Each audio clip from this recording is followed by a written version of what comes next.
students, and welcome to this lecture on the Epic of Gilgamesh. We begin our study of advanced world literature with the Mesopotamian Epic of Gilgamesh. This lecture begins with a brief look at the life of the poem across 2 millennia in the Middle East.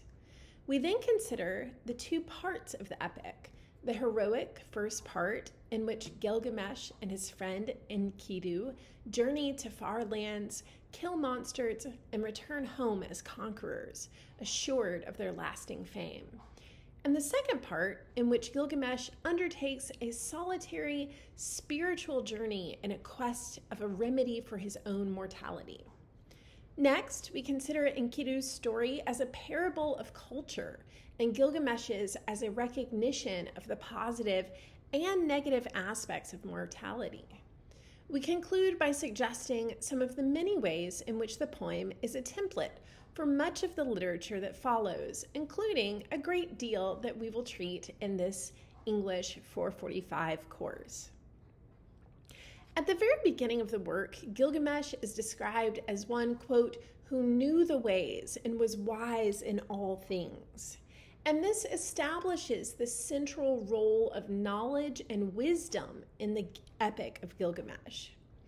When the narrative begins, Gilgamesh is not wise in all things, leading the reader to understand that part of the development of the story will center upon his quest for and his growth in knowledge.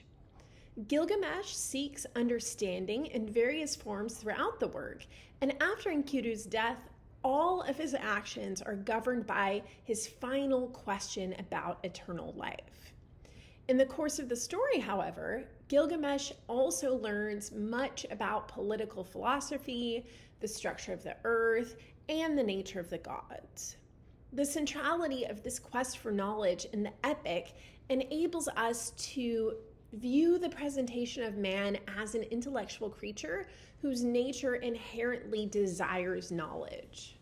Notably, this is true not only for Gilgamesh, but for Enkidu as well, who, quote, gained reason and expanded his understanding through the civilizing process that he undergoes with Shemhat. The story of King Gilgamesh and his quest for immortality touches on the fundamental questions of what it means to be human. By some accounts, the name Gilgamesh means the offspring is a hero, or the old man is still a young man.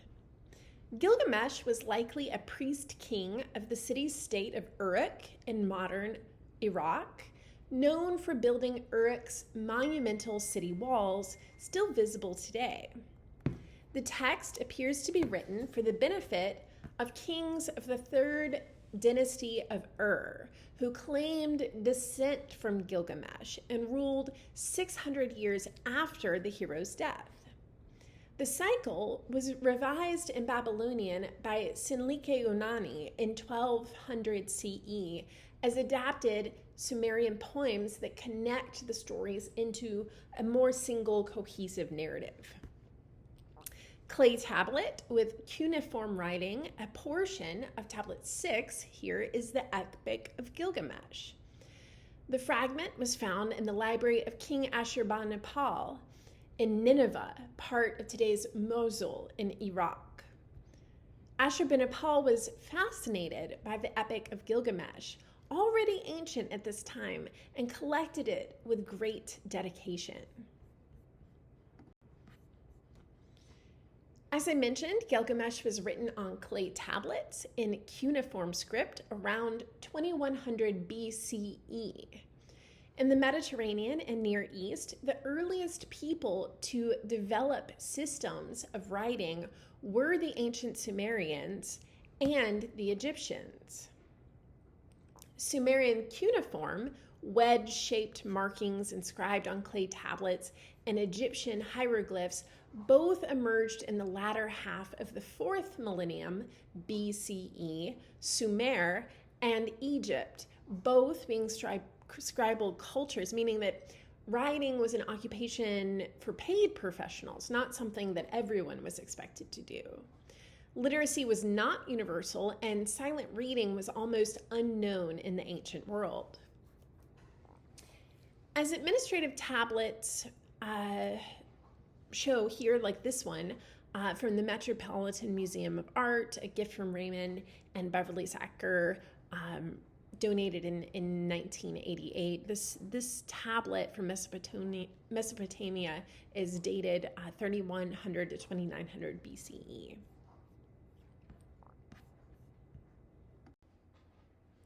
So what is an epic? Epics are long poems that narrate important historical or cosmic events using elevated language, a multitude of actions, and large casts of protagonists, both human and divine. Invocations to the gods, long speeches, and repetition, a mnemonic benefit for the performer, are prevalent characteristics. Unlike Greek epics, Gilgamesh has no strict metrical form and was not conceived as an oral work for a performance, but it does parallel Greek works in motivation in terms of its content. It mourns the loss of a friend. The main protagonist possesses a flaw that both achieves greatness and leads to the destruction of civilizations and cultures. We have characters experiencing adventures and returning home, performing dangerous feats, heroes receiving counsel from the gods who will decide their fate, and even divine interventions and retributions. Characters in Gilgamesh adopt dialect and word choices that represent their characters. Shamhat, a prostitute or sex worker, we might say today, speaks with eloquence, while Ishtar, a goddess, speaks like a prostitute. Upanishtim retains an archaic style of sage diction spoken prior to the Great Flood. So we have here in this image a modern impression of an ancient cylinder seal showing a bearded hero kneeling and raising an outstretched lion above his head.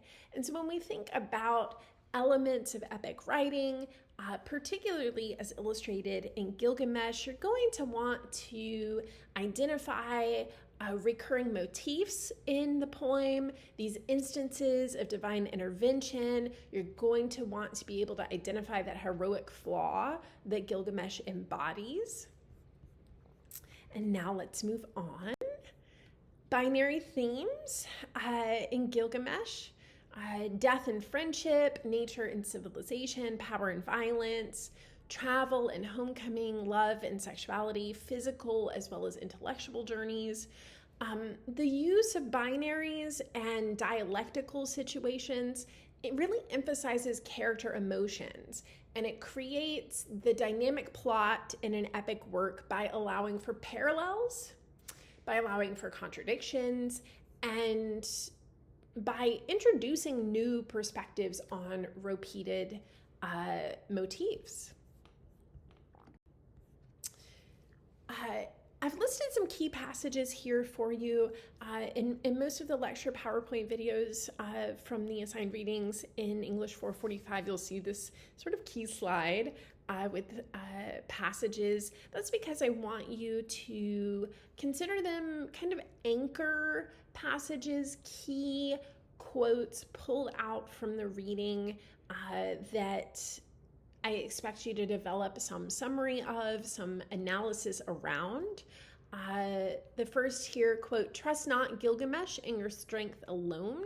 Let your eyes see all. Make your blows strike home," right? So think about some of those binaries that I mentioned on the previous slide and how it is significant to these key passages. Here, I'm asking you to think deeply about death and friendship, one of the major thematics in the Epic of Gilgamesh. This initial meeting between Gilgamesh and Enkidu is a great struggle, and though Enkidu loses, he manages to curb Gilgamesh's sort of tyrannical passions. And that corrective moment, that educative element, is an important indication of the depth and the value of their friendship. Similarly, though it is Gilgamesh who ignites the fury of Ishtar through his glib responses to her seductions, Enkidu is the one who must suffer the direct consequences of death. So the sharing of one another's suffering is another important aspect of their friendship. And the contrast in their friendship, Enkidu and Gilgamesh, that contrast between them establishes the dichotomy between human civilization and wilderness, which is another constant theme throughout the work. While Gilgamesh is first introduced as the builder of Uruk and its walls, and thus in a sense of civilization as a whole, Enkidu is entirely a being of the wilds until he is seduced by Shamat. Their wrestling match can be understood as representative of the struggle between man and his environment. And their eventual unity, their friendship, is indicative of an ideal harmony existing between the two, right? Between human civilization and the wilderness. So I have here for you on this slide an opportunity for deeper analysis. So in your notes, you can catalog the various mistakes that Gilgamesh and Enkidu make, paying particular attention to which character is primarily responsible for which mistake. And does that reveal, that word there, reveal, it's kind of hidden by the little camera, but does that reveal any particularly illuminating understandings about their respective strengths and weaknesses? How are they foil characters in terms of strengths, weakness, harmony, friendship, symbolic of wilderness, symbolic of civilization? Physical and intellectual journeys. We have Gilgamesh voyaging through the mountain, that's tablet 9, and across the waters of death in tablet 10. These are indicative of his intellectual movement to inquire about the very nature of things, and is reminiscent of the presentation of the land of the dead found, say, in examples of other epic literature. So as one example, I'm thinking about Homer's Odysseus, or the Odyssey, rather. Odysseus crosses the ocean to the land of the dead to speak with Tiresias, and in Virgil's Aeneid, Aeneas crosses the river Styx to speak with his father. So, Gilgamesh here also journeying through darkness, through the mountain, over the waters of death to gain knowledge that he seeks from Utanishpim. That's so difficult for me to say, Utanishpim. In each of these cases, the character seeks knowledge of some sort, whether that's Aeneas, whether that's Odysseus, whether that's Gilgamesh. But for Gilgamesh in particular, this is a different motivation from his earlier tyrannical glory-seeking days. So this intellectual journey that he undergoes is a moment of growth, right, for our heroic character.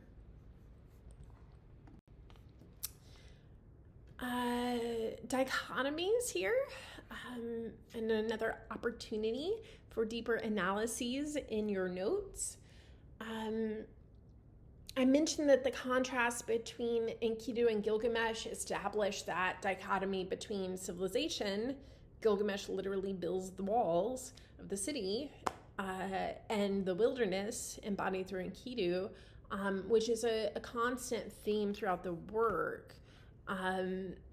Here, when we think about their friendship and how their eventual unity is indicative of an ideal harmony between civilization and nature or wilderness, at the conclusion of this epic, Gilgamesh is reconciled to his eventual death through his acknowledgement of the lasting achievement of having built Uruk.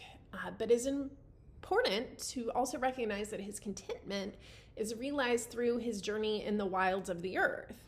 So the fact that both Gilgamesh and Enkidu were lonely before they meet one another indicates that man alone, whether in nature or in the city, the country mice, your city mice of the world, it's not sufficient unto himself. And we really get that sense of an essential aspect of human nature, one that Aristotle identifies very early on, that man is a political animal. Man is a social creature. So neither can exist alone. Here, this writing prompt for your notes. What is the nature of the gods in the Epic of Gilgamesh? Are the gods good? Are they evil? Do they establish a good toward humans that humans should strive for? Are they meddlers in the affairs of men? Sort of like Homer's Odyssey. And what does it mean for Gilgamesh to be 2/3 God and 1/3 man? Dichotomies.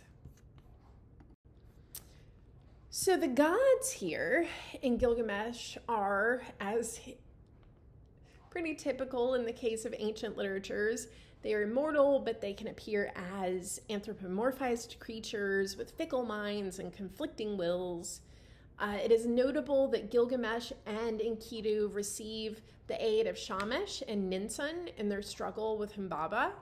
But when Ishtar falls in love with Gilgamesh and tempts him, they no longer receive spiritual aid or advice or help of any kind.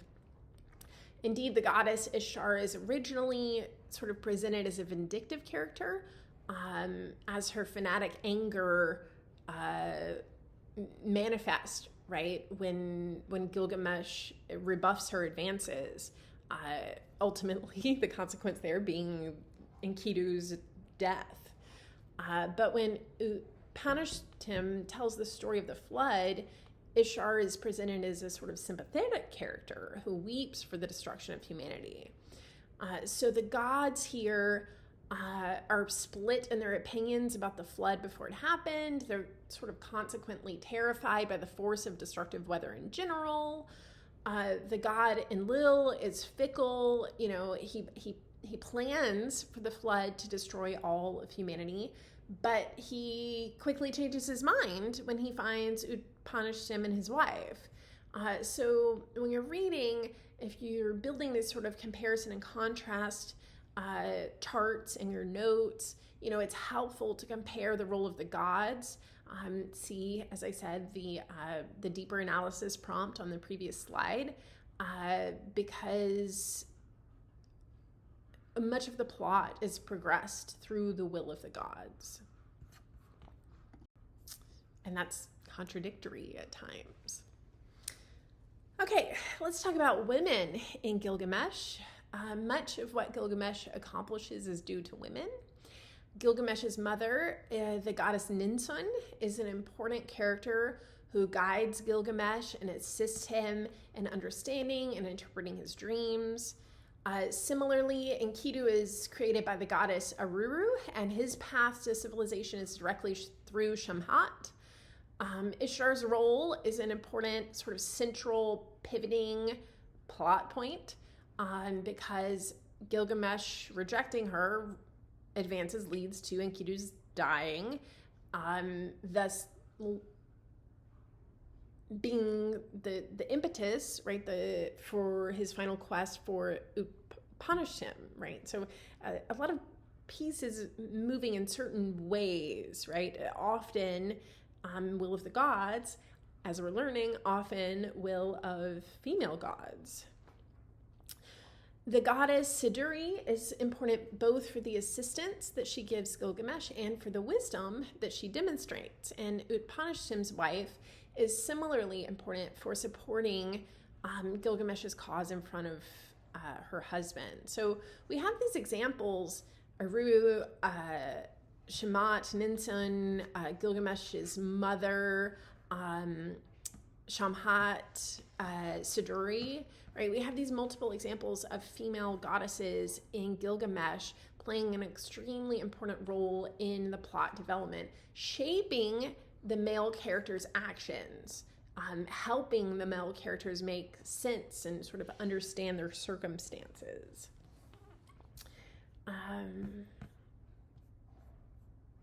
And that's not specific necessarily to Gilgamesh, right? When we look at other examples and compare the role of women in great epics, again, returning to Virgil's Aeneid or Homer's Odyssey, right? We have Helen, we have Penelope, we have Athena, Aphrodite, Dido, Lavina, these Greek goddesses who are the sort of puppeteers in terms of plot development. Here on flood myths, we'll be talking about great flood myths in a couple of early texts here that you're reading in the first 2 weeks of class. Well, weeks 2 and 3. The flood. Enlil is pretty fickle. As I said, he planned for the flood to wipe away humanity, but he changes his mind.